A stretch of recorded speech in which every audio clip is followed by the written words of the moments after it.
Bienvenidos Bosteros a un nuevo Gustavo Opina. En este caso vamos a hablar del partido entre Cruzeiro y Boca Juniors.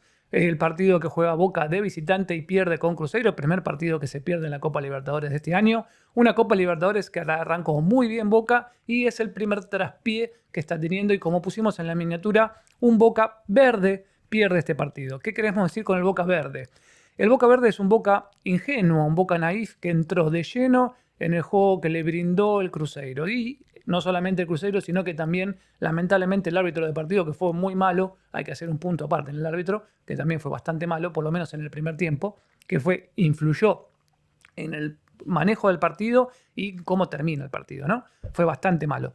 Pero más allá de lo malo que fue el partido del árbitro, hay que destacar que Boca no hizo absolutamente nada de su parte para complicarle la vida al Cruzeiro, sino que todo lo contrario, hizo los pasos necesarios para que el Cruzeiro la tuviera lo más fácil posible. Un Cruzeiro que, por lo que vi, bastante flojo en comparativa a la historia que tiene como equipo.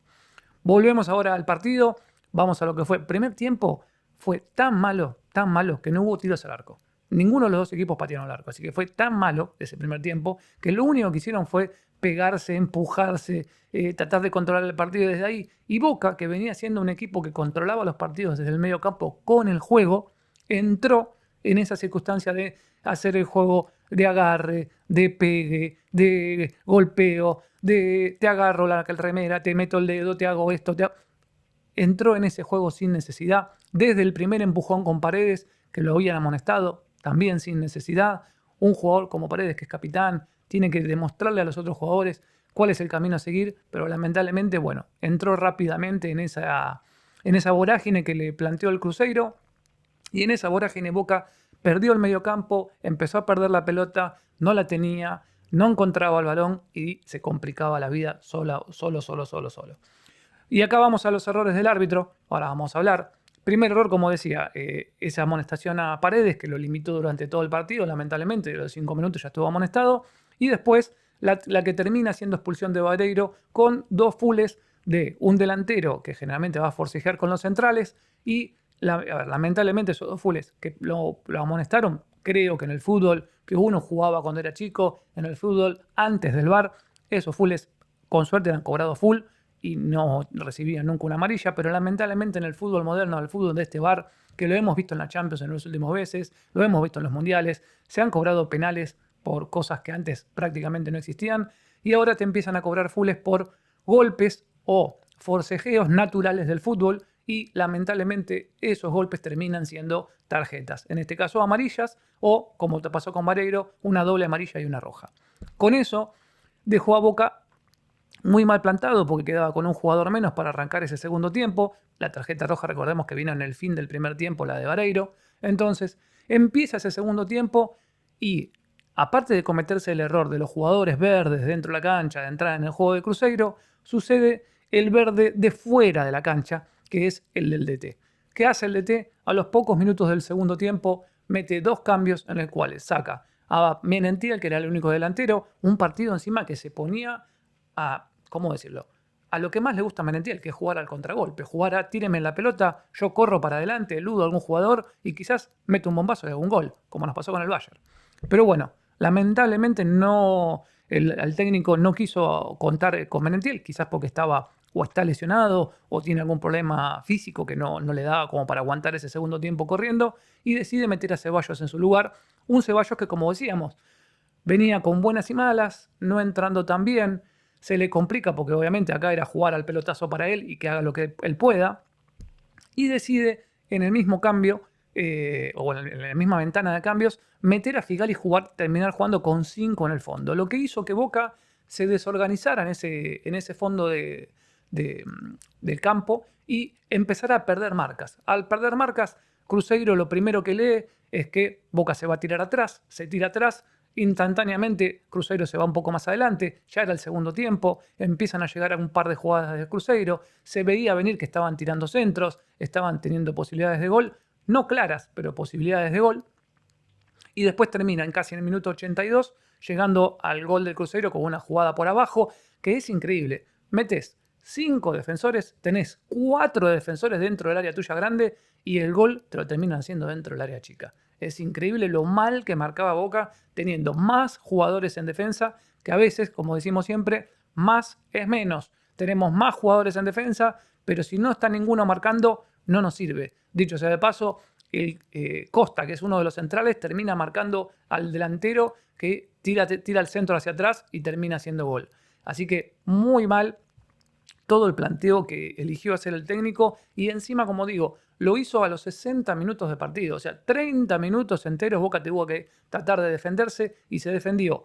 Eso desde el técnico. Y lamentablemente los jugadores se pusieron prácticamente la línea de 8 que estaba puesta y era prácticamente la puerta del área. Si vos te defendés en la puerta del área, por más que quieras, es muy difícil que a la larga no te termine entrando alguna pelota. Entonces, no podemos ser, como dije en la miniatura, no podemos ser tan verdes desde dentro y desde afuera de la cancha para creer que contra un equipo brasilero, por más malo que sea, podamos defender 30, 35 minutos y en ningún momento tengan una posibilidad de gol o te puedan meter un gol. Y aparte, era un partido que como estaba planteado de Boca, si Cruzeiro metía un gol, el partido se terminaba ahí, que fue lo que pasó. Cruzeiro metió un gol, termina 1-0 ganando, un Cruzeiro muy flojo a lo que es la historia de Cruzeiro, con un Boca que tanto de adentro como desde fuera de la cancha no le pudo encontrar la vuelta, no pudo encontrar respuestas.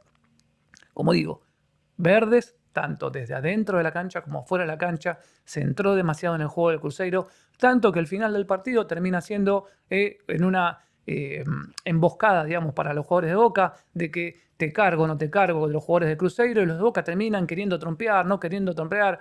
A ver, muchachos, otra vez, la Copa Libertadores es esto. La Copa Libertadores se juega a que la gana siempre, no solamente el mejor, sino el más vivo en la cancha. Entonces vos no podés entrar en el juego del otro. Si vos entrás en el juego del otro, siempre vas a terminar perdiendo. Aunque el partido no lo demuestre, siempre lo vas a terminar perdiendo. Entonces, lo más importante para Boca es, este abril fue muy bueno, muy positivo. ¿Sí? Jugaron partidos muy difíciles como los clásicos, se los ganó, se sumó un montón de cantidad de puntos. En la Copa Libertadores misma se sumó una cantidad de puntos muy buena, pero no hay que dormirse.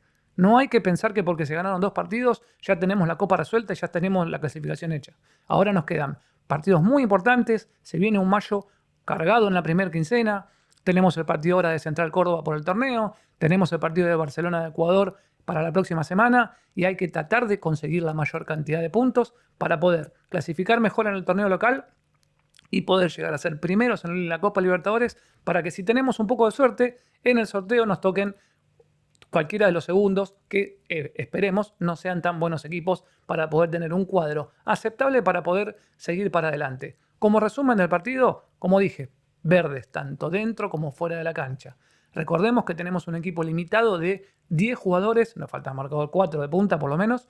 Tenemos 10 jugadores con un recambio no tan bueno o con jugadores que no están tan bien. Recuerden que hay jugadores que muchos que están volviendo. Un recambio bueno que podría ser un Cavani jugando bien, todavía no volvió. Un Palacio jugando bien, todavía no volvió. Velasco recién está empezando a tener algún partido bueno en los últimos que está teniendo ahora. Entonces, Ceballos es un jugador que está jugando bien y mal. Entonces, hay que tener en cuenta que ese recambio que tenemos no es tan bueno como lo que hay adentro. Hay que cuidar a los jugadores, hay que tratar de jugar, hay que tratar de volver a lo que se construyó hasta ahora, que era un muy buen juego de mediocampo con una delantera afilada. Hay que decirle a Vareiro que no es solamente pelearse con los centrales, sino que aparte también es jugar y no hay que entrar tanto en el juego cuando lo plantean de esa manera, de pelearse, de pelear todas las pelotas, sino que hay que ser un poco más vivo, tener un poco más de inteligencia y cuando hay que pelearse, pero cuando hay que jugar, tener la pelota, poder distribuirla y de esa manera empezás a tener flujo de juego y con flujo de juego empezás a tener confianza, con confianza empezás a tener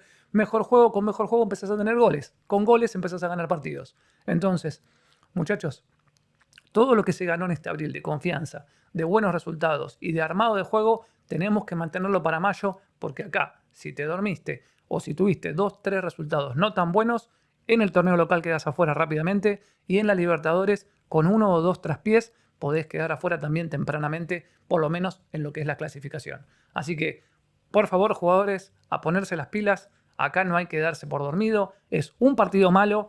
Hay que hacer un mea culpa, decir, fuimos inocentes, no hicimos lo que teníamos que hacer, no hicimos lo necesario para poder ganar el partido.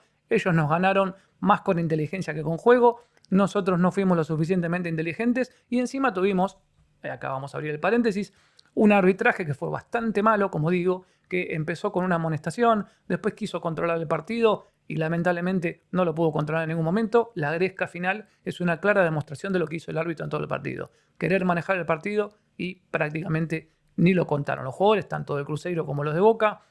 Cobró fulls que realmente casi inexistentes para un lado y para el otro. Ni siquiera es que cobró siempre a favor del local. Fue malo para un lado y para el otro. Podía haber amonestado a Gerson mismo, el mejor jugador, o el jugador más caro de Cruzeiro, lo amonestó por una jugada que realmente casi ni lo toca a Vareiro y sin embargo le puso una amarilla. Pero vuelvo a destacar lo mismo. No hay que ser verdes tanto dentro como fuera de la cancha. Si somos verdes, nos demostró la Libertadores una y otra vez que siempre quedás afuera. Nos pasó con Fluminense cuando jugamos la final, fuimos verdes, tuvimos chances y así todo no pudimos ganar ese partido teniendo las chances para poder ganarlo y pelearlo. ¿Está bien? Que eso es lo más importante. Lo bueno, pudimos en abril formar un grupo, pudimos en abril formar un equipo que logró resultados. Hay que tratar de mantenerlos en mayo, hay que tratar de no desconcentrarse, hay que tratar de no entrar en el juego que nos plantea el rival, pensar en el juego que queremos nosotros, a dónde queremos apuntar, qué queremos hacer,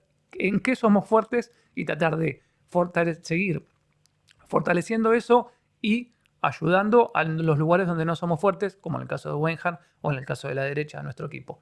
Por otro lado, vamos a algo bueno para cerrar un poco. Bray fue atajando cada vez mejor. Obviamente le falta todavía la salida con los pies, en la cual creo que tiene que practicarla mucho. Pero bueno, lo más importante, lo que se viene ahora. Se viene un Central Córdoba el fin de semana y se viene un Barcelona de Ecuador en la próxima fecha. Vuelvo a lo mismo. Mala pata, se hizo mal el partido, se planteó mal el partido, se volvió a plantear mal el partido en el segundo tiempo, pero hay que ponerse las pilas, hay que cambiar la trayectoria porque se tuvo un abril con muy buenos rendimientos. Hay que tratar de que en mayo comencemos con un rendimiento igual o mejor de lo que se pudo lograr. Así que, bueno, este fue el resumen del partido. Me gustaría que ustedes me puedan decir qué les pareció el partido, qué les pareció el planteo de Úbeda, qué les pareció, cómo jugaron los jugadores, cómo lo vieron, si los vieron verdes como lo vi yo, o creen que el equipo ya está maduro como para poder tener buenos resultados. Y con el técnico lo mismo. Si lo ven con condiciones como para continuar, se rumoreó mucho en la última semana de la continuación o no del contrato de Úbeda. Yo creo, como les dije la semana pasada, que Úbeda tendría que terminar este semestre, tendríamos que darle las gracias y tendremos que contratar un técnico que sea mejor que él. ¿Está bien? Si se va Úbeda, que venga un técnico que sea mejor, con más pergaminos que Úbeda. Para que venga Kili González, para que venga alguien a probar y ver si tiene pergaminos o no para estar en Boca, ahí sí que se quede, en este caso Úbeda, que por lo menos al grupo ya lo conoce y ya tiene un conocimiento de todos los jugadores y del club. Pero si no, por favor, apuntar a un técnico mejor que cuando estén verdes los de adentro los pueda ayudar y con los cambios pueda hacer que el equipo mejore. Eso es lo más importante de un técnico. Si hace cambios, que esos cambios mejoren al equipo, no que empeoren al equipo. Es la mejor manera de demostrar lo tan bueno o no que puede ser el técnico y a qué altura está. Cerramos el paréntesis y quiero cerrar simplemente con esto. Recordemos, a todos los de Boca generalmente nos gustan los equipos aguerridos y que ataquen. Entonces, tratemos de volver a las fuentes de Boca. Equipo aguerrido con ataque. ¿Ok? Quiero sus comentarios, quiero sus me gusta y los veo en la próxima semana o posterior al fin de semana cuando Boca enfrenta a Central Córdoba. Abrazo grande para todos y los veo.